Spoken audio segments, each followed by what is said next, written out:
I hit this issue today and here is the quick fix that solved it. If you're having trouble with payments not going through on Airtel, follow these steps to get it sorted out. Step 1. Check your internet connection. Make sure your device is connected to a stable internet connection. A weak or intermittent connection can cause payment failures. Step 2. Verify payment details. Double check that all payment details are entered correctly, including card numbers, expiration dates, and CVV codes. An error in these details can prevent the transaction from processing.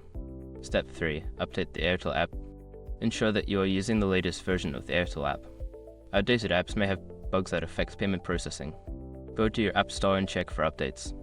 Step 4. Clear app cache. If the app is still not working, try clearing the app cache. Go to your device's settings, find the Airtel app and select Clear Cache. This can resolve any temporary glitches.